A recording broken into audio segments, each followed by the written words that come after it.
¿Sabes cómo hacer tus pagos en línea? Te invito a ver cómo se hace. Ingresamos a la página web online.puertoviejo.gov.es e iniciamos sesión con tu usuario y contraseña. 1. En servicios más utilizados, da clic en pagos en línea. 2. Ingrese su número de cédula para consultar sus deudas.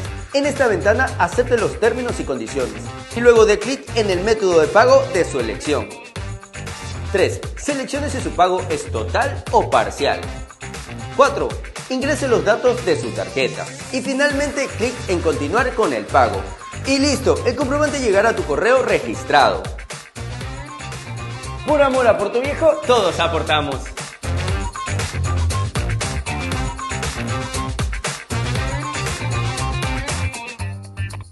Autorización número 3004. CNE, Referéndum 2025.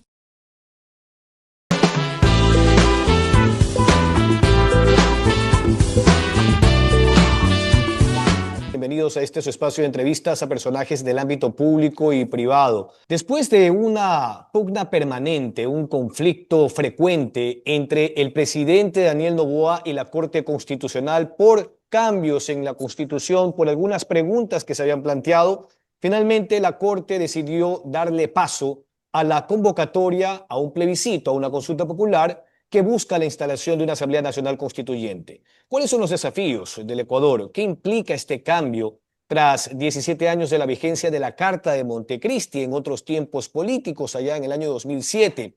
En la parte económica, a nivel laboral, a nivel penal, en esta lucha anticriminal que libra el gobierno, y lo propio en aspectos políticos institucionales. Para hablar sobre este tema hemos invitado al ex asambleísta constituyente, ex parlamentario, además ex candidato a la prefectura del Guayas, el ingeniero César Roón. También se me estaba pasando César, ex presidente de la Cámara Nacional de Pesquería. Un abrazo, César, bienvenido. Gracias, Jorge. Buen día. Un gusto enorme estar con ustedes esta mañana para tratar estos temas que son fundamentales para el futuro del país. Ya es un hecho, vamos a una asamblea constituyente, la Corte Constitucional finalmente, después de todos estos tirijalas, finalmente pues da un dictamen favorable para que se lleve adelante la consulta popular para que el pueblo ecuatoriano decida si el Ecuador va a una asamblea constituyente o no para cambiar la constitución de Montecristi. La constitución de Montecristi es un traje a la medida que se hizo el correísmo y que lamentablemente pues después de casi 20 años vemos que tiene que ser cambiado, que esto ha sido nefasto para el país, especialmente estos últimos años, cuando vemos pues que los bandidos tienen más derechos que los ciudadanos, donde la justicia no funciona y donde ese Consejo de Participación Ciudadana y Control Social que se llenaron la boca del quinto poder ciudadano, resulta pues que nombró a todas las autoridades de control amigas del gobierno y no hicieron el trabajo de controlar. Ya esas historias las sabemos todos. El Ecuador debe reinstitucionalizarse. El Ecuador tiene que regresar a los 3 poderes fundamentales, ejecutivo, legislativo y judicial, terminar con la nomelería de estos 5 poderes de la Constitución de Montecristi y buscar mecanismos para que el Ecuador tenga reglas claras. Esta Constitución es una Constitución totalmente reglamentaria, la segunda más extensa del mundo con 444 artículos. En un artículo te da el derecho, en el otro artículo te lo quita y en un tercer artículo da lugar a la interpretación. Y eso es lo que pasó esta semana pues con la Corte Constitucional y el Ejecutivo. La Corte Constitucional y muchos constitucionalistas en el país hablaban pues de que si no hay dictamen de la Corte Constitucional, el control constitucional, no se puede hacer nada. Cuando el primer artículo de la Constitución es totalmente claro y dice que la soberanía radica en el pueblo ecuatoriano. Y si la soberanía radica en el pueblo ecuatoriano es el mandante. ¿Y a quién hay que preguntarle si queremos cambiar la Constitución? Al pueblo ecuatoriano. Entonces, esto que hemos vivido ahora, que es el mejor ejemplo de esta Constitución que genera estos problemas, estas graves contradicciones, es lo que se tiene que cambiar. Porque la Constitución, la norma suprema del país, tiene que ser totalmente clara, totalmente corta, donde las normas sean aplicadas sin lugar a la interpretación. Las normas tienen que ser perfectamente claras para ser aplicadas y eso es lo que permite la seguridad jurídica, eso es lo que permite la estabilidad y eso es lo que permite la gobernabilidad que no la hemos tenido en el país en los últimos casi 20 años. Ahora, vamos por partes a fin de hacer un análisis integral, César. A nivel penal, hay que hacer cambios aún en el articulado pertinente que establece las medidas cautelares como la prisión preventiva. La actual Constitución y el Código Orgánico Integral Penal señalan que la prisión preventiva es una medida cautelar de última instancia, que para eso también están las medidas alternativas o sustitutivas. Pero parecería que hubo un abuso en el sistema judicial con determinados jueces para liberar a peligrosos delincuentes. Por eso hemos visto que algunos tienen 10, 15 y hasta 20 detenciones y no ha pasado absolutamente nada. La famosa reincidencia parecería como una especie de saludo a la bandera. César, hay que hacer cambios en ese sentido en la actual constituyente de dar paso en esa próxima convocatoria desde el pueblo el domingo 16 de noviembre. Es decir, que se establezca, por ejemplo, lo que buscó el presidente en la Corte Constitucional y se lo negó esa Corte, que en casos de delitos graves como delincuencia organizada y demás, la medida de la prisión preventiva no sea de última instancia, sino obligatoria, que no existan esas medidas sustitutivas que se entregan como hojas volantes para beneficiar a los cabecillas de los grupos de delincuencia organizada, pues César. A ver, son dos cosas totalmente diferentes, pero la una va con la otra. El Código Penal ha sido reformado y avanzado mucho en estos años, justamente por la necesidad de hacer reforma del Código Penal, por el avance que ha tenido la delincuencia, donde muchos de estos delitos que tú perfectamente los has analizado el día de hoy, esta mañana, pues lamentablemente en la Constitución quedan así como en el aire, ¿no? Entonces, da lugar a esta interpretación y entonces en ese acomodo constitucional legal es pues que los bandidos no están llenos de derechos y entran y salen de la cárcel como su casa, entran por la puerta de adelante y salen en la tarde por la puerta de atrás. Y entonces los ciudadanos somos los que estamos arrinconados. La norma constitucional tiene que ser muy clara, muy diáfana, muy transparente. Los graves delitos, ahí están los graves delitos: violación, muerte, secuestro con muerte, ¿no? Se tipifican, ¿no? Todos estos graves delitos. Extorsión, ataque, ¿no? Ahora hay que poner estos nuevos delitos: ataque a la fuerza pública con armas prohibidas de uso militar, porque resulta pues que estos niños que han sido entrenados por los sicarios, no es que ellos aprendieron a disparar porque el tío les enseñó en la hacienda, no. Estos han sido entrenados en algún lugar a manejar armas de grueso calibre, fusiles de asalto de uso militar. Entonces, si un chico de estos, y lo hemos visto por televisión lamentablemente, con fusil en mano, mata al policía en Durán, cuando lo vienen a coger preso, tira el fusil para que no lo maten. Entonces, el solo hecho de portar un arma de uso militar que es prohibida, no prohibida, recontra prohibida, tiene que tener eso, cárcel.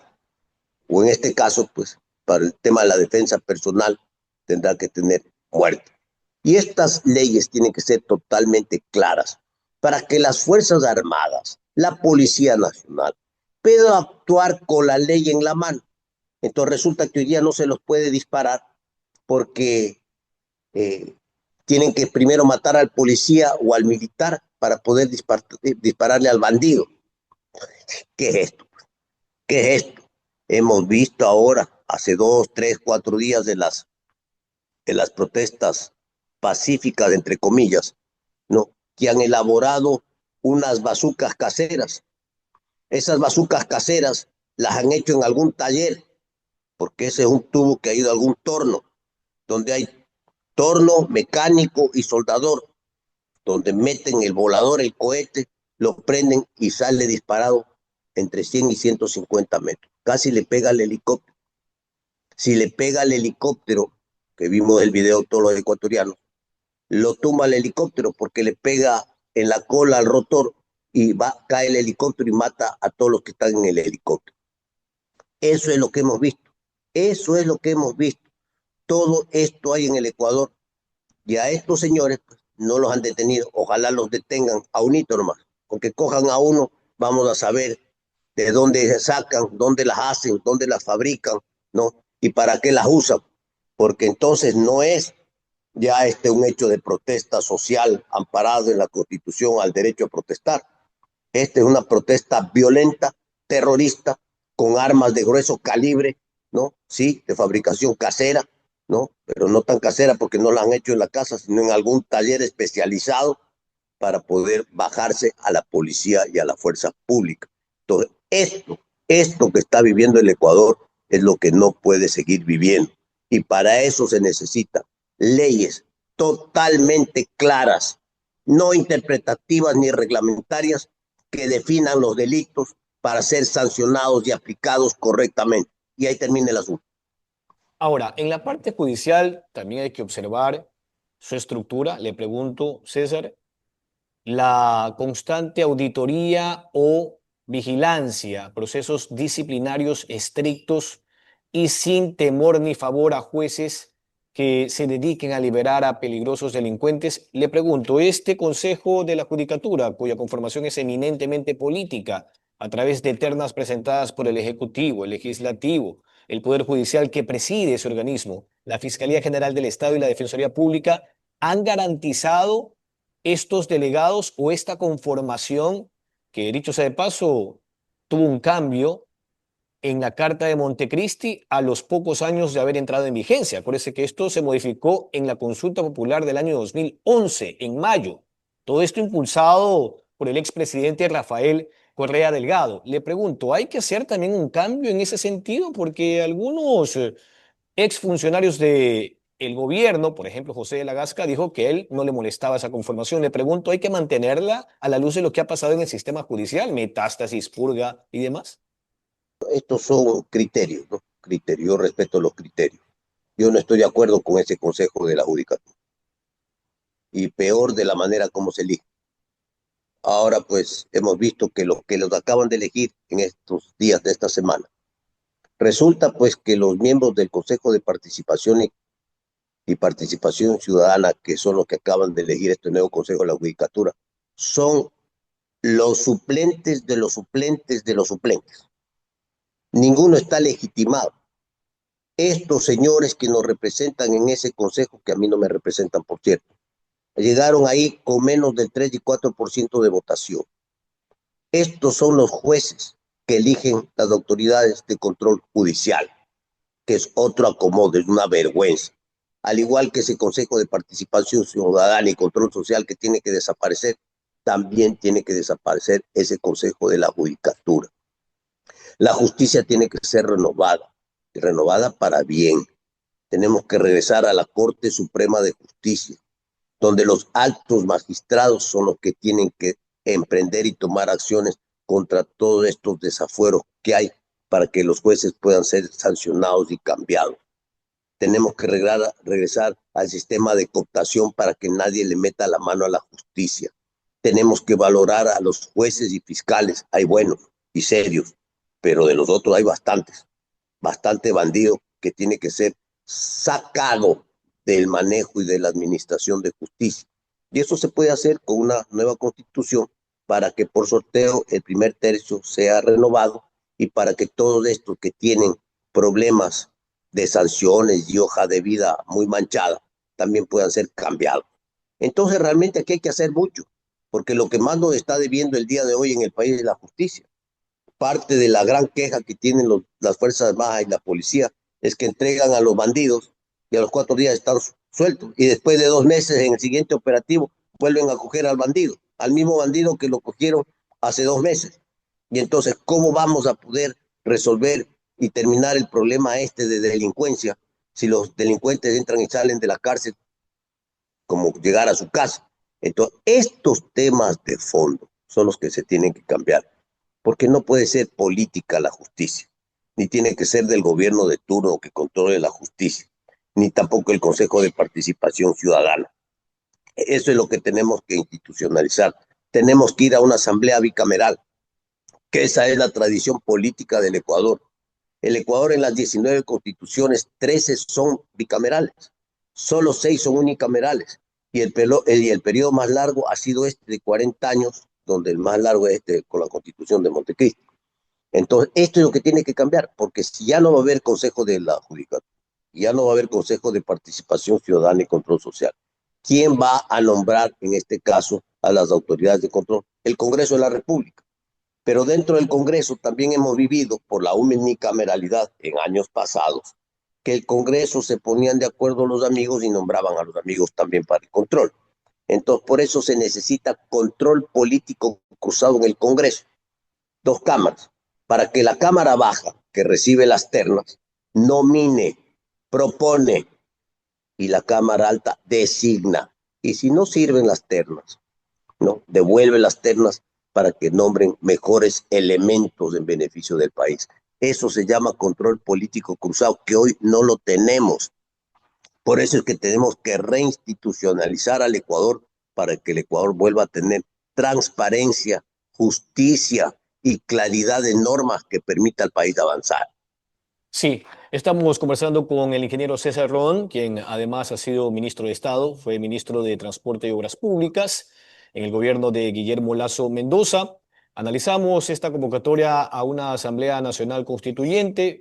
Quería, luego de la pausa, César, profundizar en los requisitos que hoy se exigen para ser asambleísta, apenas 18 años de edad, estar en goce de los derechos políticos y ningún lío judicial, es decir, que no tenga una sentencia condenatoria ejecutoriada.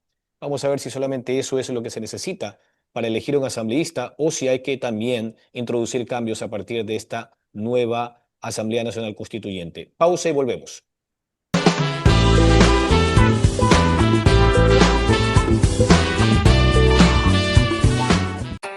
¿Sabes cómo hacer tus pagos en línea? Te invito a ver cómo se hace. Ingresamos a la página web online.portoviejo.gov.es e iniciamos sesión con tu usuario y contraseña. 1. En servicios más utilizados, da clic en pagos en línea. 2. Ingrese su número de cédula para consultar sus deudas.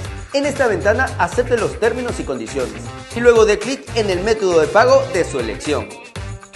3. Seleccione si su pago es total o parcial. 4. Ingrese los datos de su tarjeta. Y finalmente, clic en continuar con el pago. Y listo, el comprobante llegará a tu correo registrado. Por amor a Puerto Viejo, todos aportamos.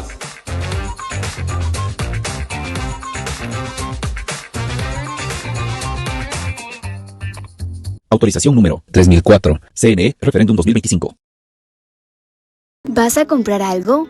Que sea hecho aquí en Puerto Viejo, donde cada producto refleja talento, calidad y compromiso. Cuando eliges lo nuestro, apoyas a quienes producen con esfuerzo y emprenden desde lo local y lo justo. Así, impulsa la economía de nuestra gente y contribuyes a una ciudad más sostenible y consciente.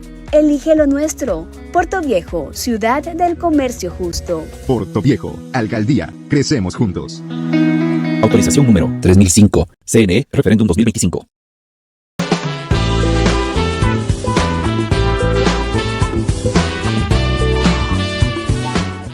Lo que hemos analizado en la primera etapa del purgatorio ha sido la parte penal y política, los cambios que hay que hacer en una eventual nueva constitución, si así lo decide el pueblo, el próximo domingo 16 de noviembre.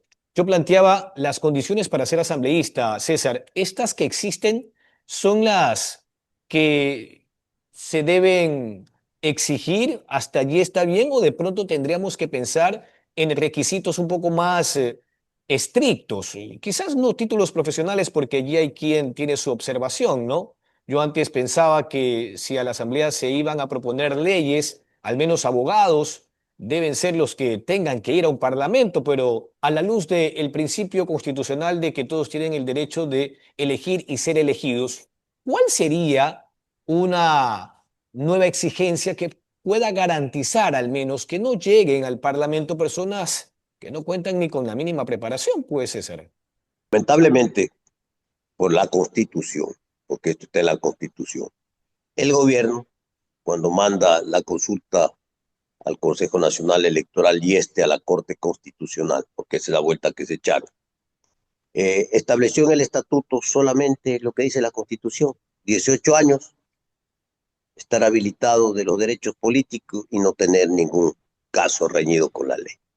Y eso es lo que ha aprobado la Corte Constitucional. Yo espero pues que cuando ya el pueblo ecuatoriano apruebe, ¿no?, autorice al gobierno ir a una asamblea constituyente, se puede establecer de común acuerdo el gobierno nacional con las organizaciones políticas para que vayan, primero, ciudadanos que tienen una hoja de vida limpia.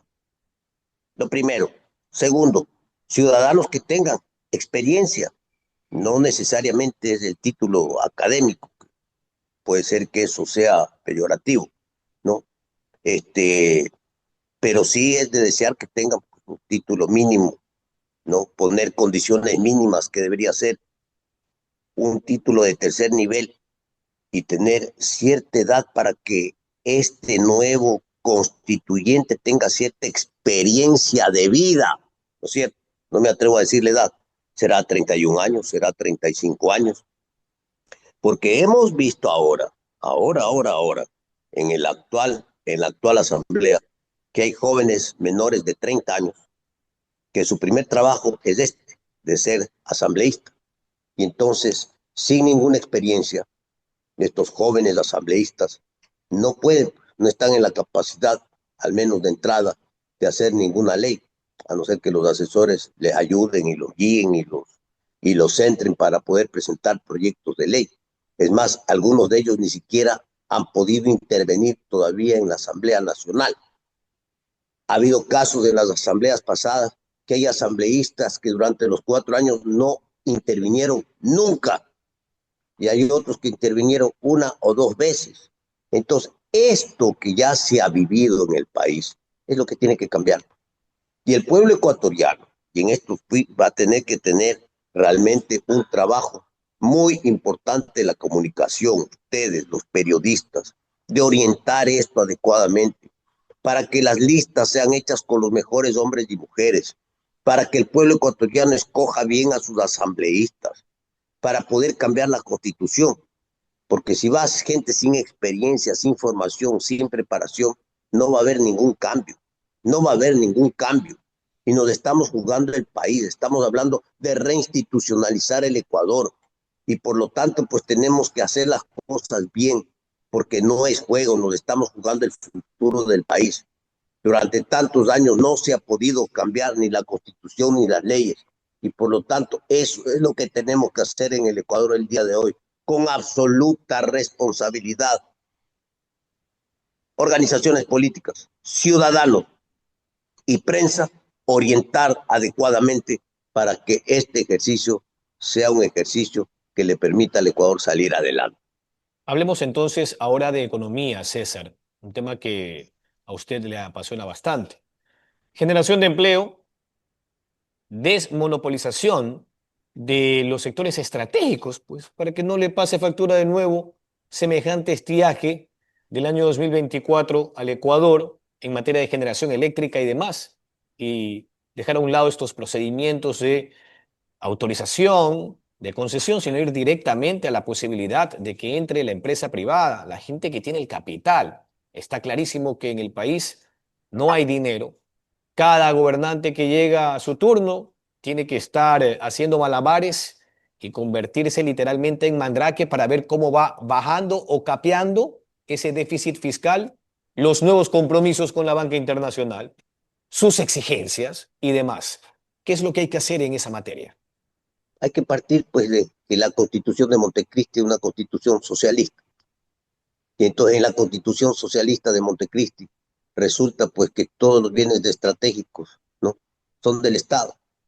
Y por lo tanto pues no puede haber inversión de ningún tipo, ni extranjera ni privada. Y nos encontramos pues con esto que usted acaba de mencionar ahora, mi querido Jorge, estiaje. No hay generadores, no hay dinero, no hay recursos. ¿Quién emprende en estos proyectos, en las nuevas hidroeléctricas que cuestan 3, 4, 5 mil millones de dólares? ¿Quién lleva adelante estos procesos que se necesitan en el país para desarrollarse? Porque los países se desarrollan cuando tienen energía, Cuando hay energía suficiente, se instalan fábricas, industrias, se genera empleo y viene este efecto multiplicador de la economía. Resulta pues que aquí nadie puede venir a invertir por las leyes de la Constitución de Montecristo. Entonces tenemos que abrir, esto tiene que cambiar, abrir la mente, abrir las leyes, abrir la Constitución para poder atraer los capitales, atraer la inversión privada. ¿Cómo puede el Ecuador cerrarse a que llegue la inversión privada, nacional o extranjera, para construir una represa y para darle electricidad al Ecuador? Que venda la electricidad, está bien. ¿Cómo no pensar en las concesiones? Si no se está privatizando, lo que se está haciendo es concesionando por determinado tiempo un bien del Estado que sigue del Estado y seguirá siendo del Estado y que durante cierto periodo de tiempo va a ser administrado por el sector privado, que va a poner el riesgo, que va a poner su capital, que no lo va a poner el Estado ecuatoriano.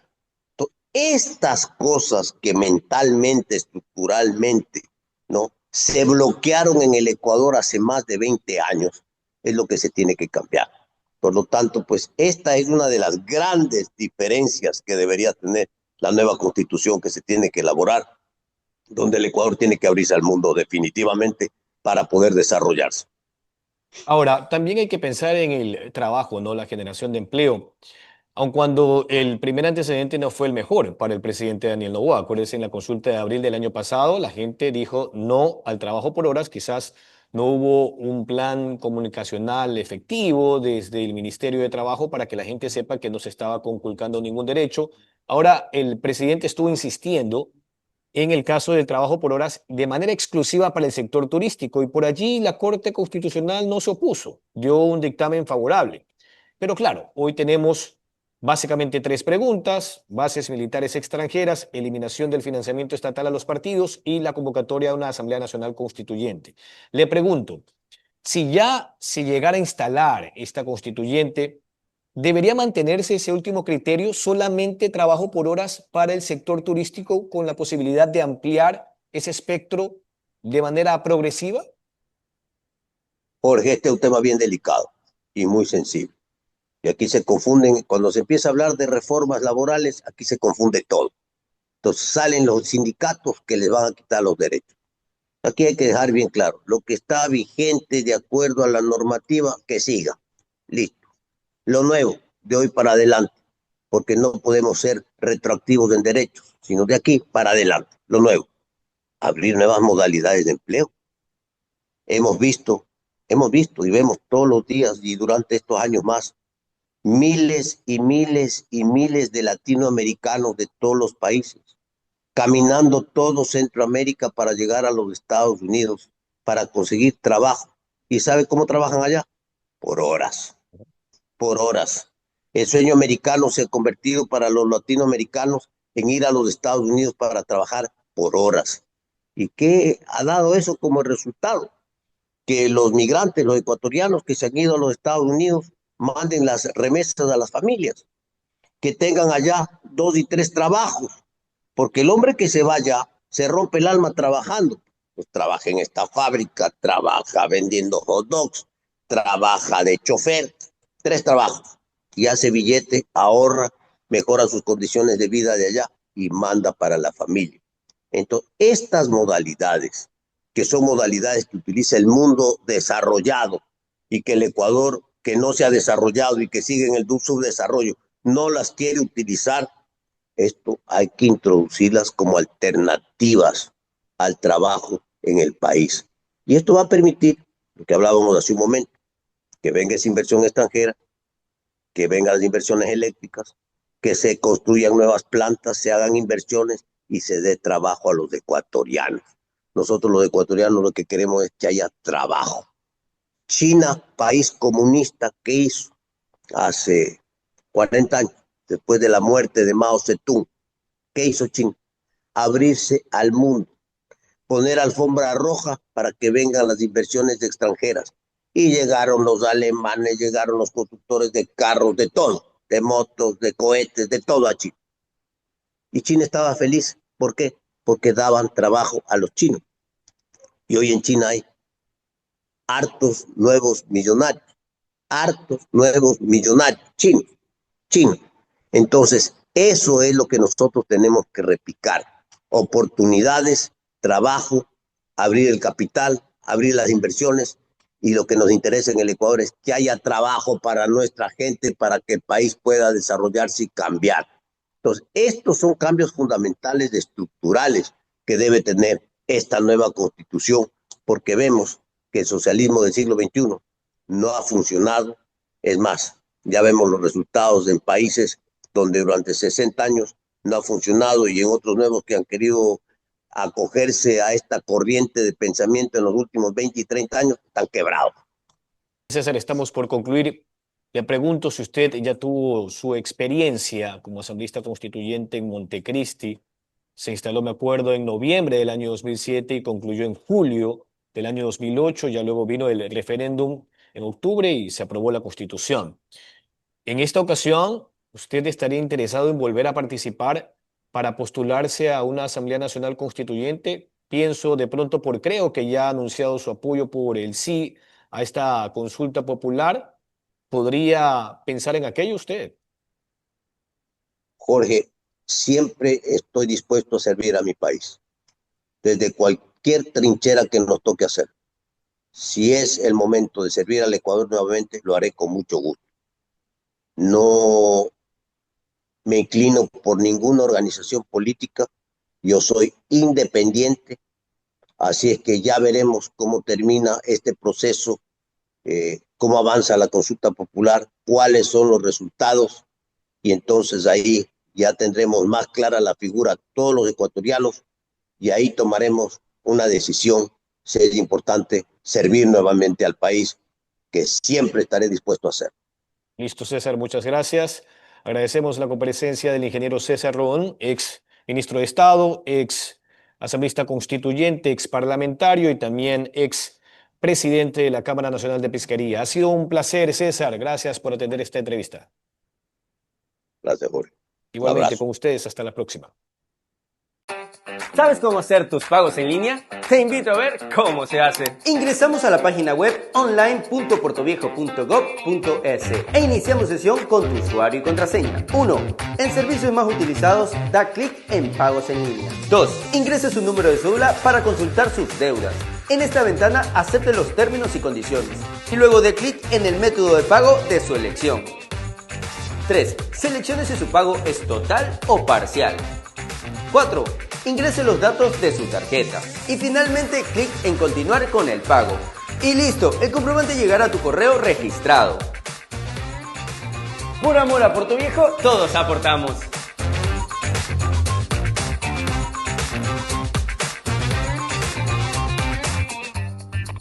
Autorización número 3004. CNE, referéndum 2025.